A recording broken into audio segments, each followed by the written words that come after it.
समंदर की लहरों के बीच एक चीनी जहाज, अमेरिका की सख्त घेराबंदी और दुनिया की दो सबसे बड़ी महाशक्तियों के बीच आमने सामने की टक्कर का मंडराता खतरा।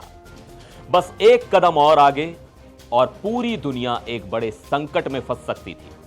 नमस्कार, मैं हूं सिद्धार्थ प्रकाश। आज हम बात कर रहे हैं अमेरिका और चीन के बीच उस बढ़ते तनाव की जो अब व्यापार और कूटनीति से निकलकर समंदर के बीचों बीच पहुंच चुका है। होर्मुज जलडमरू मध्य यानी स्ट्रेट ऑफ होर्मुज दुनिया का वो बेहद अहम समुद्री रास्ता जहां से करीब 20% ग्लोबल तेल सप्लाई गुजरती है। अब यहां ईरान को लेकर चल रहा टकराव अमेरिका और चीन के बीच एक नया फ्लैश पॉइंट बनता दिख रहा है और अब अमेरिका के निशाने पर वो जहाज हैं जो चीन की तरफ जा रहे हैं।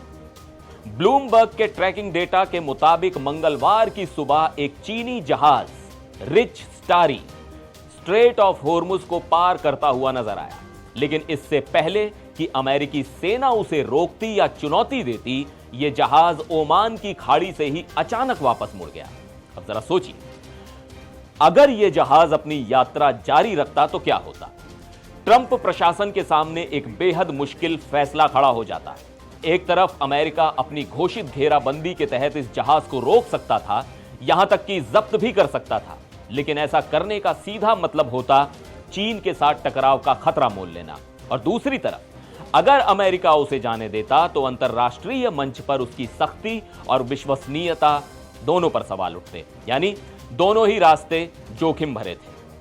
अब सवाल यह है कि चीन के लिए यह मामला इतना संवेदनशील क्यों है।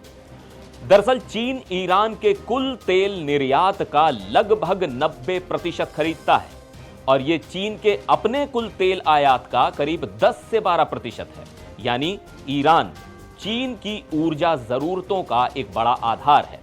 स्थिति इसलिए और गंभीर हो गई है क्योंकि चीन को पहले ही वेनेजुएला से मिलने वाले सस्ते तेल में कमी का सामना करना पड़ा है और वहां के तेल कारोबार पर अमेरिकी पकड़ बढ़ने के बाद उसकी सप्लाई चेन प्रभावित हुई है। ऐसे में अगर ईरान से तेल की सप्लाई बाधित होती है तो यह चीन की ऊर्जा सुरक्षा पर सीधा असर डाल सकता है और यही वजह है कि किसी भी चीनी जहाज की अमेरिकी जब्ती बीजिंग के लिए बिल्कुल भी स्वीकार्य नहीं होती।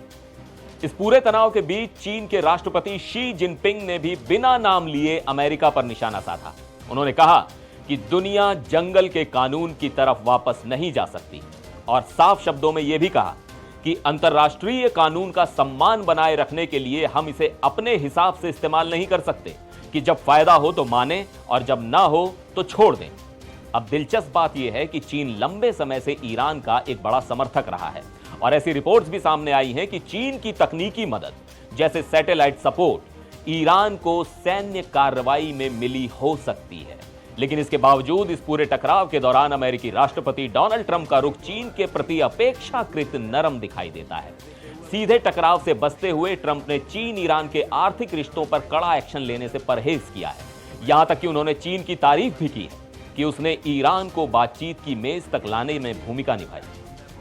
अब सवाल यह है, क्या समंदर में चल रही यह खामोश टकराहट किसी बड़े संघर्ष का रूप ले सकती है? क्या ट्रंप की यह नरमी एक रणनीतिक संतुलन है या फिर यह आने वाले समय में अमेरिका के लिए एक बड़ी चुनौती बन सकती है? और सबसे बड़ा सवाल, क्या दुनिया की दो सबसे बड़ी ताकतें एक जहाज की वजह से आमने सामने आ सकती हैं? आप क्या सोचते हैं? हमें कमेंट करके जरूर बताइएगा। फिलहाल के लिए इतना ही। देखते रहिए एनडीटीवी इंडिया।